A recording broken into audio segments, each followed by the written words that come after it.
Good morning and welcome everyone to PW Only IAS English channel. In the daily news analysis for 22nd of March 2025, we are going to see these news articles. The debate around NJAC bill has got revived in the light of the serious allegations of corruption against the judge, the Justice Yashwant Verma of Delhi High Court.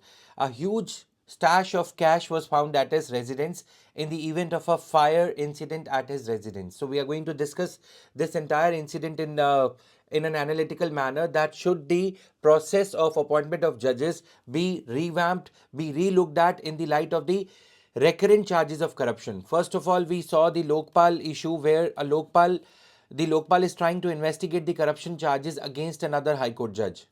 Now, another charges have come up. So, do we need to revisit the process of appointment of judges? And then what is there in the in-house inquiry? In case the charges are blatant and wide open in the public domain, still the judiciary conducts the in-house inquiry and the findings of the inquiry are not made public. We are going to discuss this issue apart from these issues that are there on your screen now.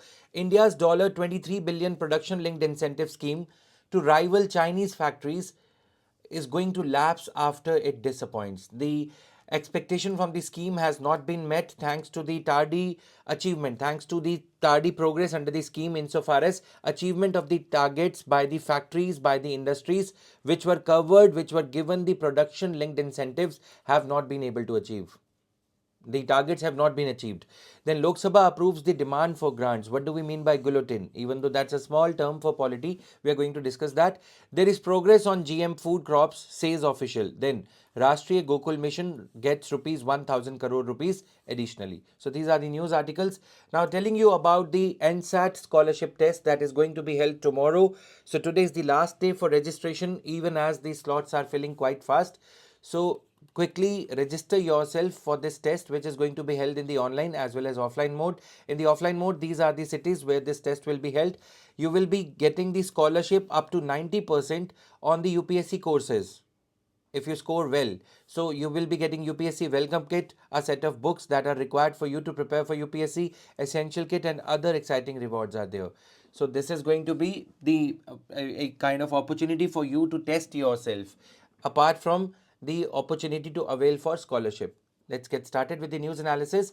Supreme Court says judges transfer is not related to rumors.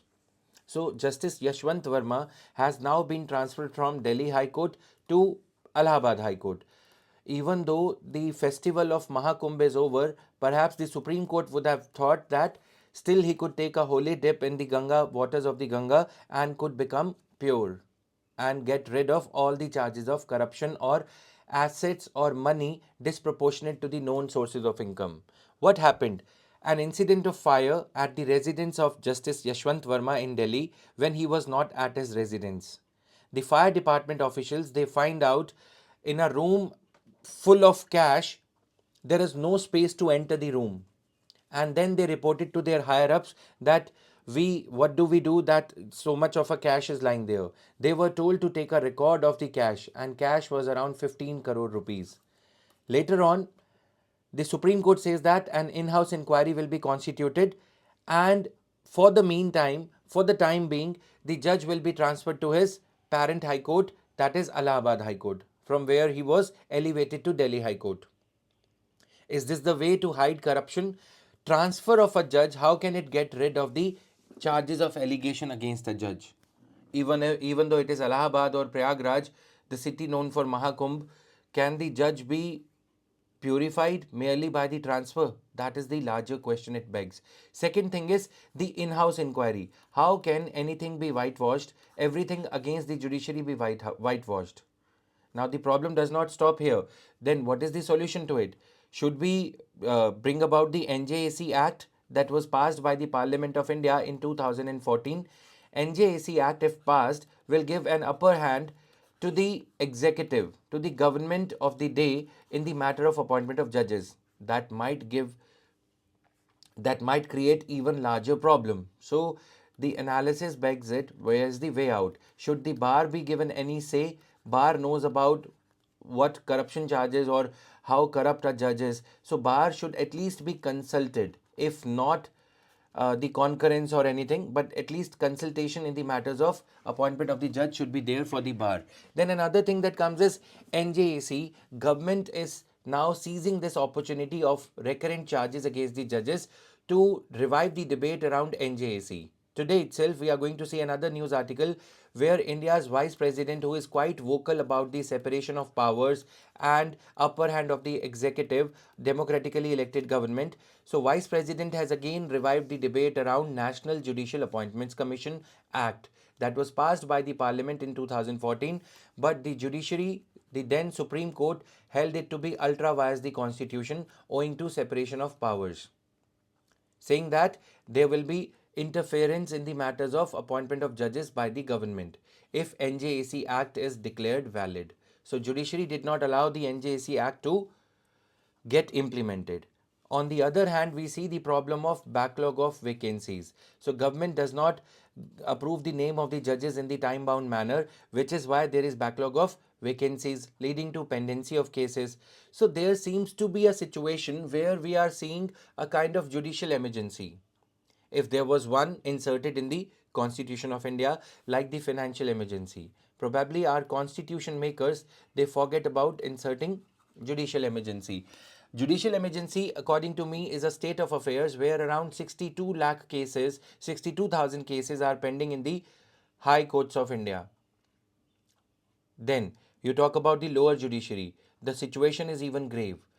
And talking about lower judiciary, should we not envisage something of the nature of all India judicial service?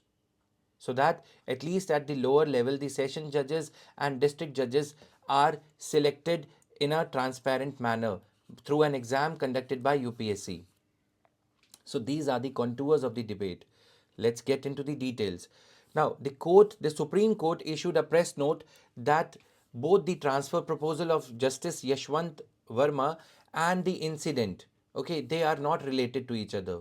The Supreme Court emphasized that the proposal to transfer Justice Yashwant Verma to Allahabad High Court was separate from the in-house inquiry. In-house inquiry has been ordered to investigate the entire incident of cash stash at the justice residence. The transfer proposal was under consideration by the Supreme Court Collegium, which was seeking feedback from relevant judges. Now, in-house inquiry. The Chief Justice of Delhi High Court, in a separate move, has initiated an in-house inquiry prior to the Supreme Court Collegium meeting. Supreme Court Collegium meeting decided to transfer the judge.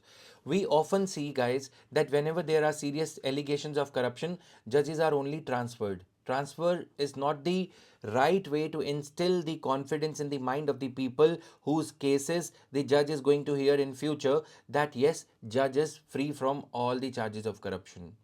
Mere transfer does not lead to the judge getting rid of all the corruption charges. So that is the problem here. Now, in-house inquiry procedure was declared, was propounded by the Supreme Court in the judgment in 2014, wherein an additional district judge, session judge named X, his name was not revealed, versus the Registrar General of High Court of Madhya Pradesh. So Registrar General of High Court of Madhya Pradesh had filed a case against additional district and session judge. So in that case, the Supreme Court created this inquiry procedure, which has two stages. Number one, the High Court Chief Justice prima facie assessment. So High Court Chief Justice will give the prima facie assessment whether the allegations are having some veracity, some iota of truth to them or not. If the High Court judge gives a clean chit, then no inquiry can be initiated. If High Court judge says that yes, there is some stink, there is some muck of allegations being true, then the High Court Chief Justice recommends a deeper probe. Then CJI forms a 3-member committee to investigate the charges. So this entire process is in-house. The problem with this process is the judges of the Supreme Court, including the former CJI Ranjan Gogoi, against whom the allegations of sexual harassment, sexually harassing a law intern were there. And even that case also was brushed aside, was hidden under the carpet by none other than the judiciary itself. So this is the problem, that judges rule themselves, judges give the judgments upon themselves, they themselves conduct an in-house inquiry, the findings of the inquiry are kept under the cupboard, no one gets to know about who the judge was. We only get to see the read the alphabets Judge X, Judge Y, Z, Z. That X, Y, Z. So this is the problem. We need to fix this problem. Once this problem is fixed, then all other problems will be fixed in their turn. But the solution seems to be even grave, as I said. If NJAC kind of a solution will be proposed, where the executive will have an upper hand, then government will choose its own favorite judges. Who doesn't remember the Indira Gandhi era? So, where the solution is even graver than the problem itself. Now, Article 222, these are all theoretical things. Transfer process initiated by the Chief Justice of India. If a High Court judge is to be transferred, the process is initiated by the Chief Justice of India, and Chief Justice of India's opinion is determinative in such matters. That means he calls the final shot, because consultation and concurrence with the Supreme Court Collegium, other four judges, is not mandatory here. Okay. The recommendation is only reviewed by the Supreme Court Collegium, which consists of the CJI and four senior most judges. Judges' consent. The four senior most judges' consent is not required for at least the transfers. So this is the problem. Individual Supreme Court CJI, in his individual capacity as the Chief Justice of India, vets the transfer procedures, transfers requests by the judges mainly. Judicial review of transfers, it is extremely limited, as established in the Supreme Court Advocates on Record case 1994. The Supreme Court said that the transfers cannot be reviewed. Okay, a transfer can only be challenged if it was made without the recommendations of the Chief Justice of India by the President of India, since judges are transferred under the hand and seal of the President of India. Bias or other grounds are excluded due to the element of plurality in the decision making. Element of plurality, as in four judges are there. At least a token service is being given by the four other judges, senior judges. So that is why it is considered to be plurality. So there can be no charges of bias or favoritism, nepotism, etc. Right. So this is the problem here. Now, moving to the question that was asked by UPSC, in the light of the NJAC Act that was brought about in that year, critically examine the Supreme Court's judgment on National Judicial Appointments Commission Act with reference to the appointment of judges of higher judiciary in India. So this was the simple question. Critically examine the Supreme Court's judgment. Whether the judgment was right or wrong, this was the inherent principle in the question. Now, moving further, Rajya Sabha chairperson is seizing this opportunity of allegations of corruption against the judge of Delhi High Court. Now, he has revived the debate around NJAC. He says that Parliament should be doing something about this malaise, because every day we are coming across such news articles dealing with the allegations of corruption. The other day we were talking about the Lokpal starting an investigation against the judge of another high court, Odisha High Court in that case. So that matter is also there. Lokpal cannot. The case is pending before the Supreme Court, that whether the Lokpal can initiate the inquiry against the Supreme Court or High Court judges or not. Lokpal itself said that it cannot initiate the inquiry against the Supreme Court judges. However, against High Court judges it can, under the Prevention of Corruption Act. So that is another matter. Who is going to save the fence if fence itself is going to eat itself? So that seems to be the case with the judiciary here, that fence eats the farm. Now judges themselves are being corrupt, so allegations are coming up. By always snubbing the charges, is it going to save the country's administrative system, political system, or judicial system? So that is there.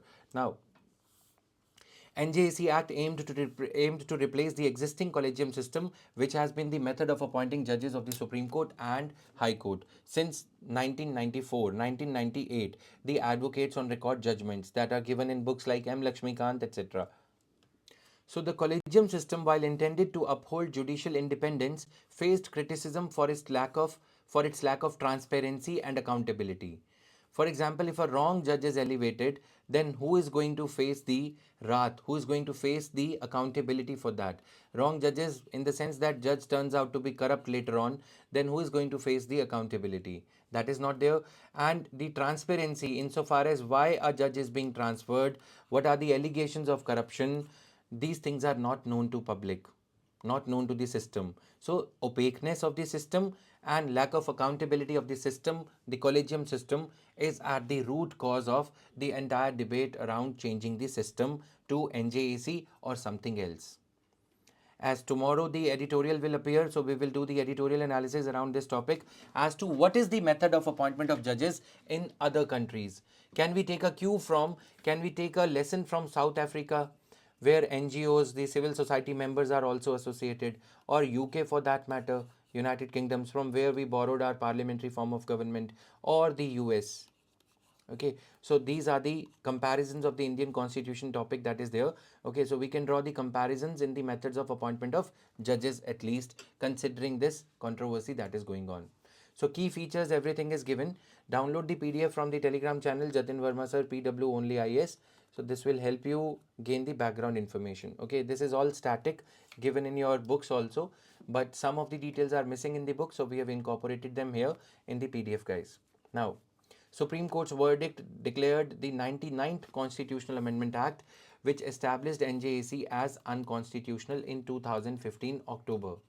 Okay, the court's primary concern was that the NJAC Act compromised the independence of judiciary, which is considered the basic structure of constitution. So this is there. So this question is getting repeated here. Now moving to the other news article, Lok Sabha approves the demand for grants of 50 lakh crore rupees. So the entire budget is to the extent of 50 lakh crore rupees India is going to spend in 1 year. The demands which were not approved, they were guillotined.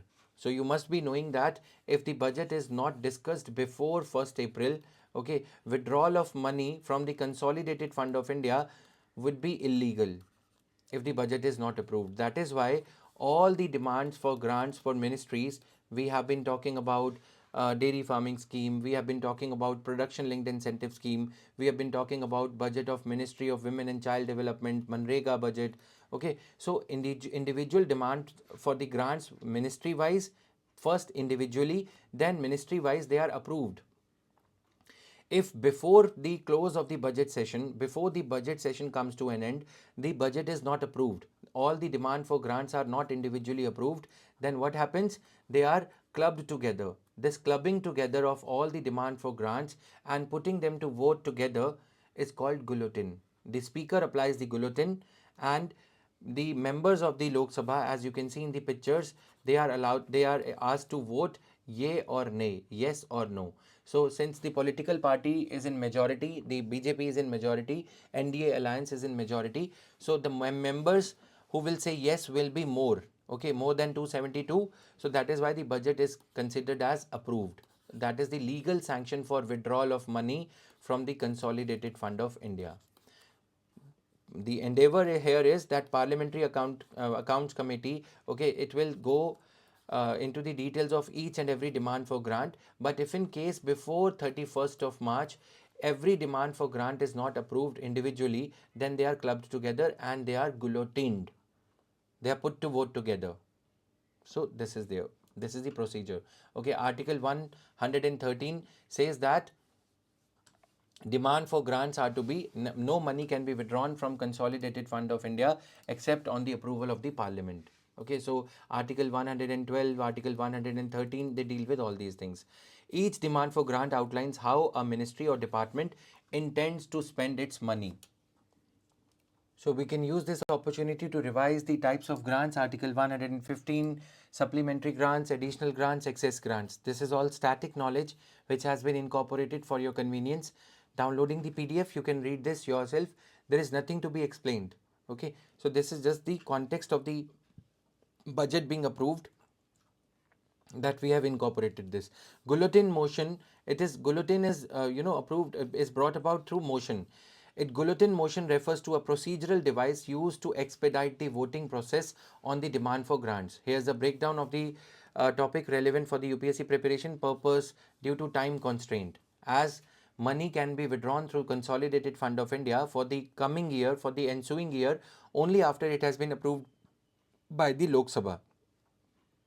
Okay, so this is there.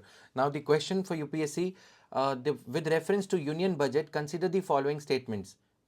The union minister on behalf of the Prime Minister lays the annual financial statement before the both the houses of the parliament. Second, at the union level, no demand for a grant be made except on the recommendations of the President of India. Okay, so which of the two statements given above is or are correct? This is going to be your first prelims question for the day. Please answer this in the comment section. Now coming to this part, India's $23 billion production linked incentive scheme to rival Chinese factories, China factories to lapse. So there is a disappointment that $23 billion PLI scheme, we were talking about, renewing it, coming up with the version PLI 2.0, and we will add, government was thinking that it will add more sectors to it, but because of the lackadaisical, because of the poor performance of PLI scheme, production linked incentive scheme, whereby the incentives were given for producing more of those items which India imports from the rest of the world, to have supply chain resilience so that we are not dependent on China or any other country when it comes to semiconductors, when it comes to computer motherboards and other electronic items, including mobile phones, pharmaceuticals. Okay, COVID-19 exposed our vulnerabilities to the China and the rest of the countries of the world.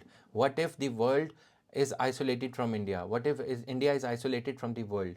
Would we be able to produce cars, watches, mobile phones, electronic items as simple as radio transistors and personal protective equipment, which doctors have to wear while treating upon a patient? Even those were manufactured in China. Not to talk about the medicines, not to talk about active pharmaceutical ingredients. That is why the government thought that we should come up with a program, production linked incentive kind of a scheme, where incentives will be given for 14 pilot sectors. Pilot sectors in the sense, on the test basis, only those schemes will be, only those sectors will be given incentives in which we are most vulnerable. Okay, production deadlines were also given, that if a company availing of the steel, you can see here steel furnace, etc. Okay, if a company availing of the steel subsidy under the production linked incentive scheme wants to avail of the subsidy, it will have to produce X amount of metric tons of million metric tons of steel in the given year, let's say 2024 2025, only then it will get the subsidy. The second aspect of it was, the company, the industry will have to make a certain threshold of the investment, let's say 250 crore rupees or 300 crore rupees. So if this 300 crore rupees is invested by the industry, only then it will get the production linked incentive, otherwise it won't. Because many companies, the 750 companies, including Apple supplier Foxconn. Foxconn is the company that manufactures the mobile phones for Apple. And Reliance Industries, they signed up to the PLI scheme to avail the benefit of production linked incentive. But many of them were not able to achieve the targets. Okay, so this is the problem here. Firms were promised cash payout only if they met the individual production target, and target was to be achieved within a deadline. Expectation was to raise the share of the manufacturing in the economy to 25% of GDP. But reality is, since the production linked incentive scheme's introduction, manufacturing's share of the economy has decreased from 15.4% to 14.3%. For illustration, Foxconn, which now employs thousands of contract workers in India, and Reliance, they did not return the request for comment from the Hindu newspaper. They were asked whether you have been given incentive or not, or were you able to achieve the target. They did not comment on it. And many firms that participated in the program failed to kickstart production. They took the incentive, the investment subsidy that is given by the government for initial investment. Okay, while other companies that met manufacturing target found India slow to pay out subsidies. So because of the bureaucratic hurdles, red tapeism, corruption or whatever, slow progress. Okay, the companies which achieved targets, their incentives, their check was not released on time. So this is another problem. On one hand, some companies which were not able to kickstart production, they were being sent notices by the bureaucracy, Ministry of Commerce. And the ones which achieved, they were not given their payment on time, thereby disincentivizing the achievers, even as we were struggling to motivate the non-starters. So this is the problem. In some instances, some food sector companies, so food processing is an emerging area, sunrise sector, sunrise industry. Food sector companies that applied for subsidies were not issued them due to factors such as non-compliance of investment threshold. The minimum amount of investment that was required to be invested in order for a company to be eligible for production linked incentive scheme was not met. And companies, second reason was companies not achieving stipulated minimum growth in a span of 2 to 3 years. The tenure of the scheme was total 5 to 7 years, but the company was given the target to achieve the minimum stipulated growth in 3 years, so that India as a country can bring down its imports.